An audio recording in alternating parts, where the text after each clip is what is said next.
Esta es la segunda parte de lo que sería el video. En esta ocasión hablaré sobre la evotranspiración. Diré un poco sobre los antecedentes antes de entrar al tema. Aproximadamente en el año 1977, unos investigadores sobre sistemas de riego dieron a conocer sobre este fenómeno mediante estudios realizados en la creación de un sistema de riego realizado a pequeña escala. Se dieron cuenta sobre el calentamiento y la pérdida de agua que se daba en esta zona donde se aplicaba este pequeño sistema. De ahí determinaron que el fenómeno ocurría al integrar agua en ese cierto lugar con cierta temperatura, pero no fue hasta 1990 donde se enfocaron en este fenómeno y dieron parte específicamente a unos investigadores para que pudieran concentrar y definirlo como tal. Una vez que ya se enfocaron estos investigadores, posteriormente ya le dieron lo que era el nombre a la evotranspiración. Descubrieron los otros fenómenos que más adelante mencionaré. Bueno, pues entonces ahorita comentaré un poco más sobre la evotranspiración y cómo se subdivide o cómo se le llama. La evotranspiración o ET se le conoce como la combinación de dos procesos separados, por lo que el agua pierde o se pierde a través de la superficie del suelo por medio de la evaporación y por otra parte mediante la transpiración del cultivo. Esto, como comenté, es la segunda parte. Ya vimos algo de lo que es evaporación. Y tenemos que la evotranspiración es la unión de la transpiración y la evaporación en un mismo proceso.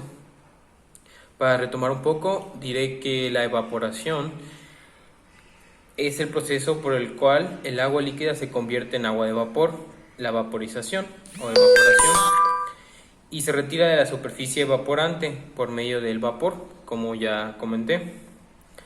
Y tenemos que la transpiración es la vaporización del agua líquida contenida en los tejidos de una planta y su posterior remoción hacia la atmósfera. Normalmente esto surge en los cultivos, donde el agua es predominante a través de los estomas. En estas pequeñas aperturas de las hojas en las plantas, en los cuales atraviesan los gases y el vapor del agua hacia las plantas de la atmósfera, o sea, de la planta hacia la atmósfera. Entonces tenemos que la vaporización ocurre dentro de la hoja, en los espacios intercelulares, que es el intercambio de la atmósfera controlado por la apertura estomática. Esta poca agua es absorbida en el suelo y se pierde por la transpiración. Solamente una pequeña fracción se convierte en la parte de los tejidos vegetales, que es lo que se decía más o menos al principio, la subdivisión de la que es el agua. Entonces, una vez que ya supimos qué es la transpiración y la evaporación, la evotranspiración ocurre simultáneamente. No hay una manera sencilla de distinguir entre estos dos procesos. Simplemente por cambios de temperatura lo vamos observando o sintiendo más que nada. Aparte de la disponibilidad de agua en los horizontes superficiales, la evaporación en el suelo cultivado es determinada principalmente por la fracción de radiación solar que llega a la superficie del suelo. Esta fracción se disminuye a lo largo del ciclo del cultivo a medida que el dosel del cultivo proyecta más y más sombra en el suelo.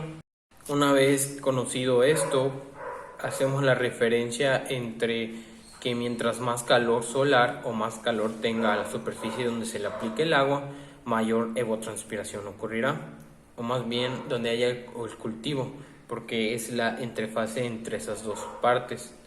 Tenemos algunos factores que afectan la evotranspiración, que es el clima, por obvias razones, las características del cultivo, el manejo y el medio en el que se desarrollen estos factores. Pues entre los factores está el clima o las variables climáticas, que son los principales parámetros que afectan a la evotranspiración, que entre esos está la radiación, la temperatura del aire, la humedad atmosférica y la velocidad del viento. Cada uno de estos factores afectan directamente por lo mismo de que se dará con mayor o menor frecuencia o con mayor temperatura lo que es la evapotranspiración, la radiación por la cantidad de temperatura, la temperatura del aire porque afecta directamente ya sea frío o caliente, por lo mismo de que no se daría o sí la evapotranspiración, la humedad atmosférica porque sería con mayor o menor frecuencia o mayor transpiración lo que haría el cultivo, y la velocidad del viento por lo mismo que el cultivo y el calor se empezaría a disipar y ya no haría que este fenómeno ocurra. He desarrollado varios parámetros para poder determinar lo que es la evaporación o la cantidad, la fuerza evaporativa mediante lo que ya comentamos que serían los factores, y pues tenemos que la fuerza evaporativa de la atmósfera puede ser expresada como la evapotranspiración en un cultivo de referencia.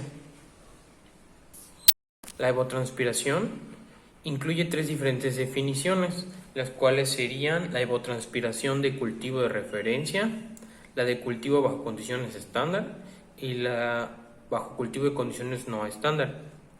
Si puedo lo metería una foto más o menos para conocer lo que más o menos estoy comentando. Tiene mucho que ver, es un parámetro relacionado mucho con el clima, que tiene en relación con la fuerza evaporante de dicha atmósfera. Explicaré un poco de los tres para que tengamos una idea. El primero, que sería el cultivo de referencia o evapotranspiración de cultivo de referencia, que es el que ocurre sin restricciones de agua. Normalmente se denomina por la superficie de un cultivo hipotético de pasto con características específicas. Esto quiere decir que tiene que ser específicamente un tipo de pasto o un tipo de cultivo que esté preparado para poder realizar o que se realice, donde se realiza este tipo de evapotranspiración. El segundo caso es bajo cultivo de condiciones estándares. Esto quiere decir que el lugar donde esté o la plantación esté anexo de enfermedades, con buena fertilización y se desarrollará en parcelas amplias, bajo óptimas condiciones del suelo y agua, que alcanza la máxima producción de acuerdo a las condiciones climáticas en las que se encuentren. Por último tenemos el cultivo con condiciones no estándares. Para que tengamos una idea, es un poco más silvestre, por el sentido de que crece en condiciones ambientales y no tiene manejo de condiciones establecidas. Tenemos una idea de que puede crecer con presencia de plagas, enfermedades, que viene muy de la mano. La salinidad del suelo puede ser alta, la fertilidad del suelo puede ser baja, por lo mismo de que no está estandarizado o no está trabajada la tierra, y con limitación o exceso de agua, como decía, un poco silvestre, en algunos lugares las condiciones climáticas pueden ser diferentes y puede resultar con un reducido crecimiento de plantas y menor densidad de estas, y así reducir la tasa de evapotranspiración bajo los valores que se están dando. Por último, tenemos lo que sería la medición de la evapotranspiración. Como tenemos en cuenta de que la transpiración y la evaporación no son fáciles de medir, para darnos una idea tenemos que tener aparatos específicos si los queremos medir justamente en la situación de transpiración y evaporación, lo cual son muy complicados, son experimentos o más bien aparatos muy complejos. Pero algunos parámetros que igual se pueden tomar en cuenta son la radiación de la energía que se está obteniendo en ese lugar específico, así como el grado de humedad que existe en ese terreno o medio ambiente. Otro podría ser la medición mediante la precipitación, ya lo habíamos visto en unas unidades anteriores, pero para tener una idea, en un lugar específico donde esté la plantación, si nosotros realizamos este experimento y cae cierta precipitación, al tener la medición de la lluvia, podemos obtener la cantidad de vapor o humedad que se precipitó mediante este experimento. Nosotros tenemos la medición de cuánto se le aplica o cuánto se riega en este determinado lugar, y una vez que se precipite tenemos la medida de esto mismo. Esta agua que tenemos en lo que sería el pluviómetro es un estimado, no es exacto, por lo mismo de que son medidas muy aproximadas por el modelo que se está tomando. No es muy confiable, pero sí se puede trabajar con estos datos. La medición de evaporación puede ser o es más confiable realizarlo en lugares donde exista mayor abundancia de agua, como serían los mares, océanos, ríos, lagos, lagunas, etc. Por el mismo motivo de que como hay mucha abundancia de agua, la precipitación que se está efectuando un momento de que ya ocurrió la evaporación tiende a ser muy segura o muy certera o muy de la mano con lo que ya se evaporó. ¿Por qué? Porque, como decíamos en el tema anterior, según lo que se radie del sol hacia los lugares donde esté el agua, según la penetración que tenga, es el vapor o la evaporación que se vaya dando poco a poco. Como es parte del ciclo hidrológico, la evaporación en lo que son los lagos o en lugares donde hay agua, nosotros por medio de un pluviómetro, una vez que caiga el agua como lluvia, como lo conocemos, nosotros, o la precipitación, nosotros la tomamos por mediante este aparato y tenemos un acercado de la evaporación. ¿Por qué? Porque mucha agua que se haya evaporado puede quedar en el ambiente como humedad o puede quedarse simplemente en lo que son las nubes, por lo mismo que ya sabemos del ciclo hidrológico, que las nubes están hechas de varios componentes y uno de estos es el agua que se evaporó, lo que es la tierra. Estos datos que tenemos nosotros no van a ser exactos, pero sí podemos tomarlos en cuenta por el mismo motivo de que no se precipita de igual manera en todos los lugares, por la distribución de las nubes, el clima, la temperatura del medio ambiente, etcétera, etcétera, afecta, y así podemos tener la medición de la evaporación. Como dije, no son datos exactos, pero sí muy aproximados. Esta puede ser una. Otra puede ser por medio de la temperatura que se esté irradiando durante el contacto del calor con el lugar donde se esté, pues, con abundancia de calor o calor específico. Por último, tenemos el uso constructivo, que en nuestra carrera pudiera ser el hecho de que estemos colando o ya se haya colado un elemento en obra o en sitio. Podemos utilizar lo que es la evaporación o la radiación de humedad, que van muy de la mano. No son iguales, pero van muy de la mano, para poder agregarle el agua, o en dado caso que no se haya agregado, o también se tiene que tomar en cuenta la cantidad de vapor que se esté irradiando en ese elemento o cerca de esa área, porque afecta en algún grado la colación o el secado de ese elemento. Ese puede ser uno. El segundo puede ser para la fabricación de concreto, para transportar no en sitio, sino en concretera. Para transportarlo de un lugar a otro, la evaporación puede ayudar o puede perjudicar en el hecho del secado del concreto, ya sea que se dé, que se atrase o que se adelante. Por eso también tenemos que tomar en cuenta la cantidad o el clima que esté en ese tiempo, en ese momento que se haya hecho lo que es el concreto.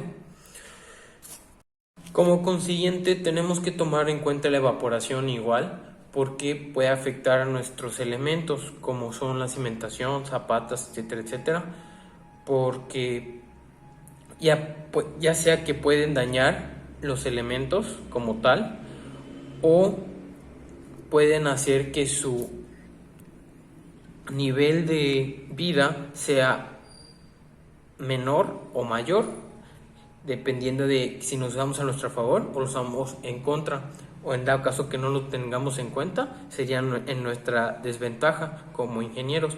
Así que tenemos que tomar en cuenta también estos parámetros a la hora de que estemos construyendo. Como conclusión, en estos dos temas, la evaporación, la evotranspiración, creo que son importantes porque como no solo nos podemos dedicar a tanto como construcción, nos podemos dedicar a riego, y de igual manera el hecho de calcular cierta cantidad de agua para el riego, hablando de la evotranspiración, igual nos puede afectar en el uso de las plantas, o más bien de las personas que nos estén contratando para poder realizar un sistema de riego, y decirle pues esta cantidad de agua es la que le va a servir para su riego. Tenemos que tomarla en cuenta porque puede afectar el crecimiento o la producción de sus plantas, o la producción de X motivo, o X plantas, o X riego.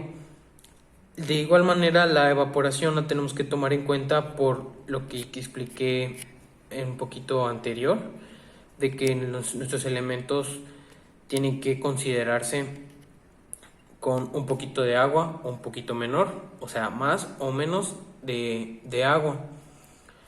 Con esto doy concluido lo que es el video, y agradezco pues todo lo que me dejó esto, que fue más que nada entender que algo tan simple puede llegar a afectarnos mucho en lo que es nuestra vida como ingenieros o nuestra vida como colaboradores.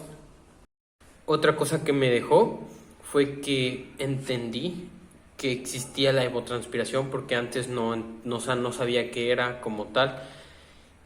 Yo entendía que era simplemente humedad, que al aplicarle el agua a cierto lugar o cierta plantación, simplemente ese sentir era el agua que se estaba evaporando. Pero ahora comprendo que simplemente, más bien no es simple, sino es tan complejo como la combinación de dos sistemas, tanto la transpiración como la evaporación, se juntan o se fusionan para poder formar una sola parte.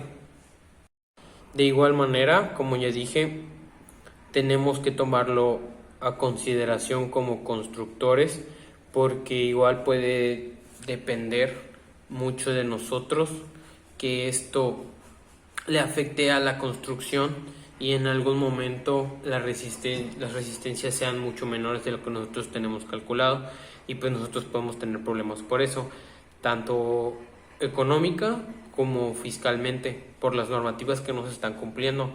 De hecho, igual estaba leyendo un poco sobre las normas, y tienen que considerar las características de humedad o las características de evaporación que hay en las ciertas partes de la República, como es nuestra parte sureste, porque en este lado de México suele haber mucha humedad, y esta transpiración o evotranspiración, tanto relación con suelo y calor que hay. Pues doy por concluido este video. Recalco, es para la materia de hidrología superficial del profesor Moisés, y pues mando saludos a todos, y en algún momento alguien lo ve, pues aquí está la información, y pues muchas gracias.